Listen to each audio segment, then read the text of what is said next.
الگ الگ مادی چیزوں کی، اسمارٹ بورڈ، یہ ساری چیزیں ابھی بھی آج کے زمانے میں بھی ہر اسکول میں اویلیبل نہیں ہے، رائٹ؟ اسی لیے کئی اور ساری وجوہات ہیں، لیکن بچے ابھی بھی آپ دیکھو گے کہ بچے درمیان سے ہی پڑھائی چھوڑ جاتے ہیں۔ زیادہ تر گاؤں کے بچے اسکول نہیں پڑھ پاتے، گھر میں 2-4 بچے ہو، اس میں سے صرف ایک بچہ اسکول آ سکتا ہے، باقی دوسرے سب کام کے لیے چلے جاتے ہیں، روزگار نہیں ہوتا، غریب ہے، اسی لیے اسکول کو، ایجوکیشن کو اتنا امپورٹنس یا پھر وقت نہیں دے پاتے تھے، درمیان سے ہی پڑھائی چھوڑ دیتے تھے۔ بہت ساری وجوہات ہیں، جیسے بچوں کو کھانے کے لیے، روزگار حاصل کرنے کے لیے، کمانے کے لیے وہ چلے جاتے تھے۔ اسی سلسلے میں بچے کسی بھی طرح سے اسکول میں رہے، ایٹ لیسٹ وہ ابتدائی تعلیم، پرائمری ایجوکیشن حاصل کرے، اسی لیے مدھیان بھوجن، یہ ساری سویدھائیں شروع کی گئی تاکہ بچہ اسکول میں ایٹ لیسٹ کھانا ملے، یہ سوچ کر تو آئے۔ گرام پنچایت اور دیہی سماج میں اس طرف ترقی کی گئی، سوچا گیا، بہت سارے مسائل تھے، ان کو کس طرح سے حل کیا جائے، یہ سوچا گیا۔ اس طرح سے دھیرے دھیرے ابتدائی تعلیم کو مضبوط بنایا گیا تاکہ زیادہ سے زیادہ بچے اس کو حاصل کر سکیں۔ نیکسٹ تھے آزاد بھارت میں اعلیٰ تعلیم کی ترقی، ٹھیک ہے،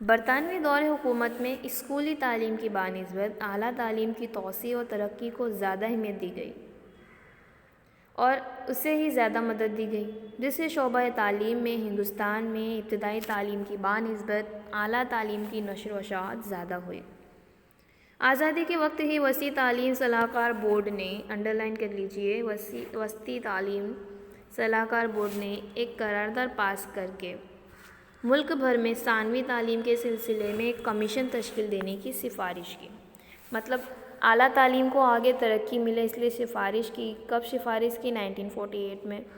اس کے مطابق سرکار نے مدراس یونیورسٹی کے chancellor doctor A Lanka Swami Mudaliar کے زیر صدارت سیکنڈری ایجوکیشن کمیشن بنایا۔ اس کے احوال پر سے سرکار نے اس کمیشن میں چند اقدام اٹھائے۔ ان سے اور سفارشات طے کی گئی کہ کسی بھی طرح سے اب اعلیٰ تعلیم کو ترقی ہونی چاہیے، سب اپنے اپنے احوال بتاتے تھے۔ اسی سلسلے میں ڈاکٹر سروپلی رادھا کرشنن کے زیر صدارت بھارت سرکار نے ایک یونیورسٹی ایجوکیشن کمیشن نامزد کیا 1948 میں۔ یہ بھی کب ہوا تھا؟ 1948 میں ایک صدارت ایک کمیشن نامزد کیا گیا جس نے 1 سال میں اپنا احوال پیش کیا۔ ڈاکٹر سروپلی رادھا کرشنن کون ہے یہ آپ کو بتانا ہے کمنٹ سیکشن میں، رائٹ؟ ان کے پیچھے کی ہسٹری ہے، اسٹوری ہے، جو ہم ہر سال یاد کرتے ہیں انہیں ایک پرٹیکولر ڈے پر، ایک پرٹیکولر نام سے، وہ کیا ہے وہ آپ کو بتانا ہے، ٹھیک ہے؟ رادھا کرشنن، ان کی زیر صدارت ایک کمیشن نامزد کیا گیا۔ انہوں نے بھی 1 سال کے اندر لگ بھگ 1 سال کے اندر اپنا احوال پیش کیا، ٹھیک ہے؟ انہوں نے کیا احوال پیش کیا؟ انہوں نے کچھ چیزیں ایسی بتائی کہ جو اعلیٰ تعلیم کے لیے بہت زیادہ ضروری ہے، ٹھیک ہے؟ سب سے پہلے انہوں نے بتایا کہ سبھی یونیورسٹیوں میں زیادہ تر نصاب مطلب میں ہم بات کریں بکس، سلیبس کیسے ہونے چاہیے؟ سیم ہونے چاہیے، سلیبس سب کا ایک جیسا ہونا چاہیے۔ ایسا نہیں کہ کوئی یونیورسٹی میں اتنے زیادہ چیپٹرس ہے، کوئی یونیورسٹی میں الگ سلیبس ہے، ایسا نہیں ہونا چاہیے۔ یونیورسٹی کے زیادہ تر نصاب یکساں ہونے چاہیے، ایک جیسے ہونے چاہیے۔ اس کے بعد انہوں نے بتایا کہ تعلیم کا جو ذریعہ ہے، جو مادھیم ہے تعلیم کا، وہ کیسا ہونا چاہیے؟ مادری زبان میں ہونا چاہیے۔ بچہ جو زبان میں سیکھ سکے وہ زبان میں ہونا چاہیے۔ کوئی ایجوکیشن حاصل کر رہا ہے، اسے انگلش لینگویج نہیں سمجھ میں آتی اور اسے ہم انگلش لینگویج میں ہی سمجھائیں تو کیا بچہ سمجھ پائے گا؟ نہیں۔ اسی لیے کون سی لینگویج میں کہا گیا؟ مادری لینگویج میں ہی بچوں کو ایجوکیشن دیا جائے، یہ کہا گیا۔ تیسرا انہوں نے بتایا کہ ملک میں زراعت، انجینئرنگ، قانونی پیشہ ورانہ ڈپلومہ، نصاب سکھانے والی کالجوں اور اداروں میں اضافہ کیا جائے۔ یہ جو بڑے بڑے لیول کے کورسز کراتے ہیں ان کالجز میں بھی اضافہ کیا جائے، بڑھایا جائے، ٹھیک ہے؟ یونیورسٹی گرانٹ کمیشن بنائی جائے. رائٹ, انہوں نے کیا کہا؟ UGC University Grant Commission. اس کا زیادہ تر کام کیا ہوتا تھا؟ سلیبس ایجوکیشن سے جو بھی ریلیٹڈ چیزیں ہیں وہ UGC گرانٹ کمیشن کو اسی لیے بنایا گیا تاکہ یہ ان یونیورسٹیوں کی ترقی میں اعلیٰ تعلیم میں ہیلپ فل ہو سکے. ٹھیک ہے. کالج میں طلباء کی تعداد متعین کی گئی. طلباء کی تعداد طے کی گئی کہ کالج میں اتنے ہی طلباء ہونے چاہیے, الگ الگ کلاس وائز طلباء ہونے چاہیے. اسی لیے کیا ہوا, ان کی تعداد, طلباء کی تعداد طے کی گئی. نیکسٹ ہے نصاب اور امتحان کے طریقوں میں اصلاح کی گئی, اپڈیٹ کیا گیا. ایگزام کو کیا ہوا؟ اپڈیٹ کیا. الگ الگ ایگزام کے طریقوں کو لائک MCQ, لانگ آنسر, جو الگ الگ میتھڈ ہوتی ہے اس میتھڈ سے ایگزام کو اپڈیٹ کیا. اگر آپ ابھی کالج کا ہم لوگ بات کریں تو کالج میں بھی آن لائن ایگزام بھی ہوتے ہیں, open book exam. On line تو ہم پڑھائی کرتے ہیں, اوپن بک ایگزام بھی ہوتی ہے جس میں بک ہاتھ میں رکھنی ہوتی ہے, بک اپنے پاس ہوتی ہے اور ایگزام دینا ہوتا ہے.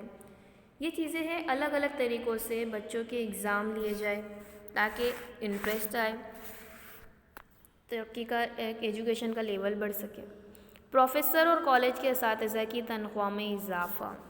پروفیسر اور کالج کی جو ہے ان کی سیلری میں کیا ہونا چاہیے؟ اضافہ ہونا چاہیے. یہ ساری چیزیں طے کی گئی. یونیورسٹی گرانٹ کمیشن میں ڈاکٹر سروپلی رادھا کرشنن کو جو ایک انہوں نے کمیشن بنایا تھا, انہوں نے جو احوال تیار کیا تھا اس احوال میں انہوں نے یہ ٹوٹل 7.7 مدعے انہوں نے بتائے جسے بخوبی صحیح طریقے سے فالو کیا گیا اور ترقی کے ایجوکیشن کو اور آگے لے کر گیا.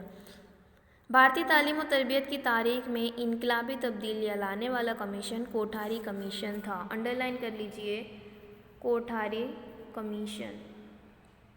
کوٹھاری کمیشن جس کا بے مثال احوال 1966 میں اس کا احوال منظر عام پر لایا. اس کی تقریباً تمام سفارشات کو قبول کیا گیا.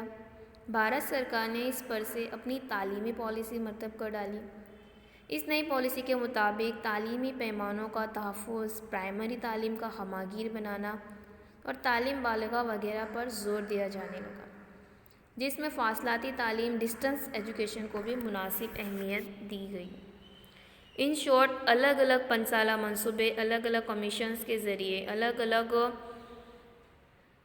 منصوبے بنائے گئے, جسٹ صرف اور صرف بھارت میں, آزاد بھارت میں تعلیم کی ترقی ہو سکے اس لیے. ٹھیک ہے. جتنی بھی ہم نے آج ڈسکس کیا اس کو آپ ایک بار تھیوری کو پڑھ لیجئے, بہت ہی زیادہ ایزی ہے. ہمیں یہی دیکھنا ہے کہ بھارت میں کس طرح سے ایجوکیشن کو ترقی ملی, کس طرح سے دھیرے دھیرے ایجوکیشن کا لیول جو بہت ہی کم تھا وہ آگے بڑھا. Okay, thank you.